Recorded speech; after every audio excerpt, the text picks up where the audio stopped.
זה לא גדול. זה. זה המכנס האחרון שהשארתי בארון, את כל השאר זרקתי. זה הטייץ, כן. זה מידה 52 וזה עוד אחרי שרזיתי קצת. היה יותר.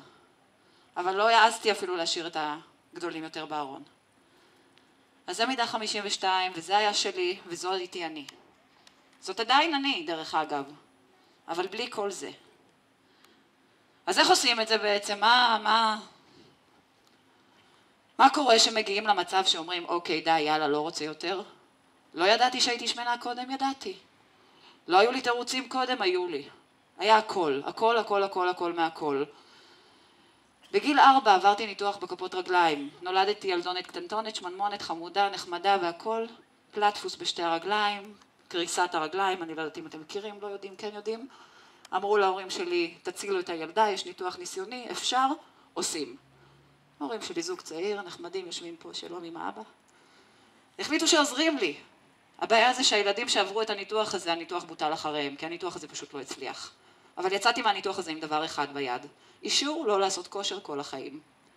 קיבלתי אישור, יש לי מגבלה, אני מוגבלת. תגידו, זה לא הדבר הכי מדליק בעולם? שיעורי ספורט בבית ספר, אני יושבת בצד, כולם משחקים כדורגל. אני יושבת בצד, כולם על החמור. אני בצד, כולם עם וכן הלאה וכן הלאה. ובגלל שאני כזאת קטנה, חמודה, מסכנה, מוגבלת, אז אני גם אוכלת, מפנקים אותי קצת באוכל וטעים לי ונחמד לי ואני רעבה ורוצה ואין מה לעשות, אז אוכלים. הייתי נערה שמנה, גדלתי למתבגרת שמנה. כל הזמן אני זוכרת את עצמי און אוף עם דיאטות מפה ומשם. ניסיתי לדעתי כל כך הרבה דברים. אמרתי פעם למישהו, ניסיתי מיליון דברים, הוא אמר לי, מלטעות לא עשית. נכון, מלטעות לא עשיתי, אבל עשיתי כל כך הרבה דברים אחרים. מרימי, מורידי, מעלי, מחתי, שומרי, דוקרי, חרמוני, מה שאתם רק רוצים, היה שם. כמויות המשקל שירדתי, אני חושבת שאפשר למלא פה כמה כיסאות. אבל גם העליתי את הכל. כי תמיד זה היה לעשות דיאטה ל3 חודשים. דיאטה לחודשיים. דיאטה לצילומים לספר מחזור. דיאטה לבת מצווה. דיאטה לחתונה. וכן הלאה וכן הלאה וכן הלאה וכן הלאה. לא יחזיק מעמד בכלל. ואז התחתנתי אישה שמנה. ירדתי לצילומים, הכל היה נחמד, הכל היה יפה, ואז החלטתי שאני רוצה ילדים, כמו כל אישה טובה, לא. רוצה בית, משפחה, ילדים. הגעתי לרופא שאמר לי, לך ילדים לא יהיו. לא יהיו. אי אפשר. זוכרים את האי אפשר של הקפיצות בחבל? אותו דבר, אי אפשר. בעיה של שמנים, שיש להם בעיה שנקראת שחלות פוליציסטיות, ובשביל להיות רזים, אם הם יהיו רזים הם יפתרו את הבעיה, ואם הם יהיו שמנים הבעיה לא תיפטר, ואם יש את הבעיה אז לא יהיה הריון. מעגל, מעגל, מעגל, מעגל, מעגל, ואז הגוף הזה נכנס למהלך של טיפולי פריון, כי אני החלטתי שלא אומרים לי אי אפשר. אין כזה דבר, אי אפשר. אני רוצה ילדים, וילדים שלי פה. לא ויתרתי. 4 שנות עבודה כל אחד, אבל הם פה. ואז הבנתי שיש דבר שלא נקרא אי אפשר, יש דבר שלא רוצים, אני רוצה יהיה. חלק מהתהליך. המשכתי, ואז היו תירוצים של בעיות פריון, בעיות נשיות, משמינים מזה, זריקות. המשכתי להשמין, לא זזתי. לזוז, אין סיכוי, לא קורה. אני לא יכולה, יש לי אישור מרופא. איך אני אזוז? אז לא זזתי. וכן הלאה וכן הלאה וכן הלאה, והתגלגל הגלגל, ואז אתה מגלה שבעבודה שלך לא תמיד הכי נעים לך, נחמד לך. מה עשיתי? מנהלת רכש ולוגיסטיקה. תחום התשתיות והביוב, כל מי שרוצה צינורות, פיצוצים, צנרת, מה? בעיות של פלאגים, פלטינות, הכל. הייתי שם. אבל לא עשיתי את מה שבעצם אני אוהבת. הייתי תקועה במקום עבודה שלא היה לי טוב, הייתי תקועה בכל מיני מקומות בחיים שלי שלא הרגשתי בהם בנוח. הבן שלי סגב סיפר בדיחה השבוע, בדיחה שכל כך מתאימה לזה, ואני ידועה בתור הורסת בדיחות. אז בוא ניתן לך לספר את הבדיחה רגע, אתה רוצה להגיד? זהו, מתבייש? עד עכשיו לא התביישת, אז אני מקווה שאני לא אקלקל. סגב, רוצה לספר? יש לך בעיית במה, זה עובר תוך שנייה. אתה רוצה לספר? אז אני אספר, בסדר? בן אדם הולך לרופא, אומר לרופא, כואב לי בכל מיני מקומות בגוף. הרופא אומר לו, למה אתה הולך לשם? תחשבו על זה. ולפני 5 שנים הבנתי למה אני הולכת לשם, כי לא נעים לי, כי לא נחמד לי, כי לא טוב לי, כי העירו לי, כי אמרו לי, וכי זה נפל. זה נפל, הפטיש 5 קילו הזה על הראש נפל, והבנתי ששם אני לא רוצה להישאר יותר. לא בעבודה שאני לא אוהבת, לא במקום שאני פיזית לא נראית טוב לעצמי, לא בשום מקום שעושה לי אישית רע. והחלטתי שאני משנה. כן. התגייסתי לצבא, עשיתי צבא, הייתי קצינה אפילו בצבא, הייתי קצינת נפגעים בקצין העיר תל אביב, מאלה שדופקים בדלת ואומרים צה"ל משתתף בצערך, ככה שעשיתי צבא ועוד, אבל הייתי כושר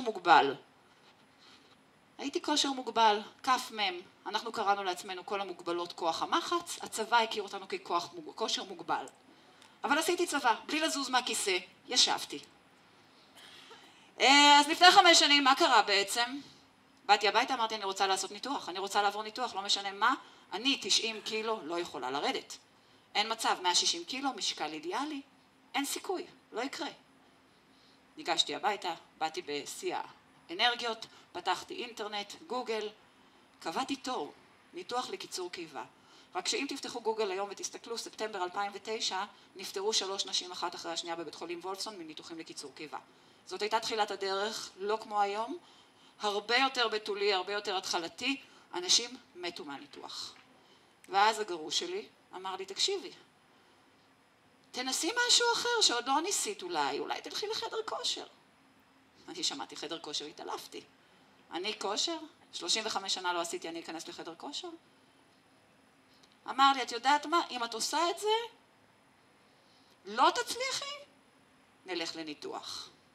פולניה. שמעתי את זה, אמרתי, יופי, נהדר.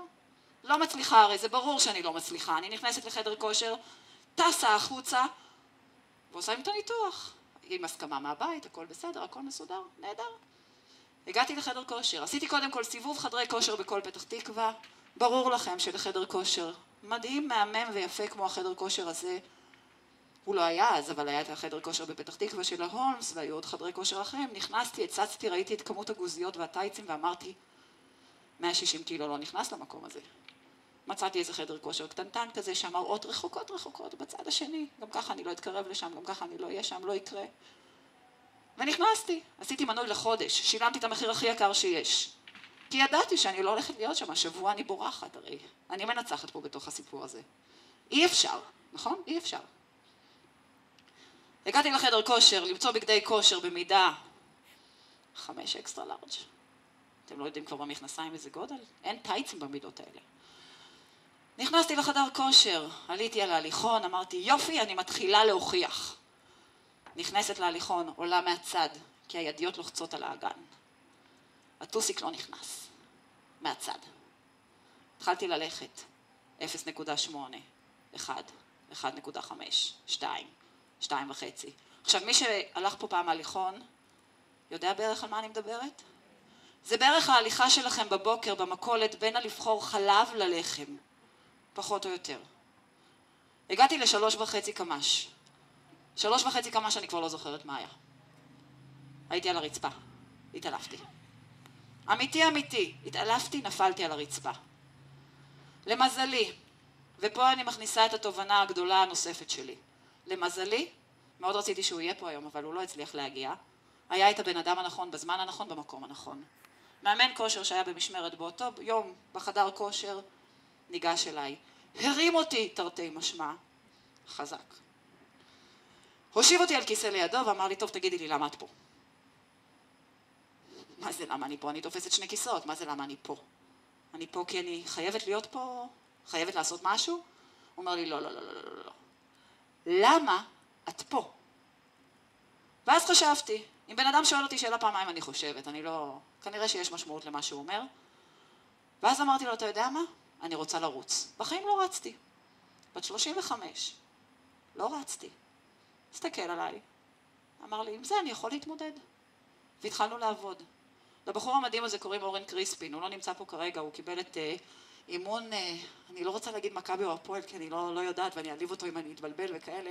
הוא מאמן כדורגל מדהים היום, ואני חייבת לו המון ממה שקורה פה על הבמה הזאת.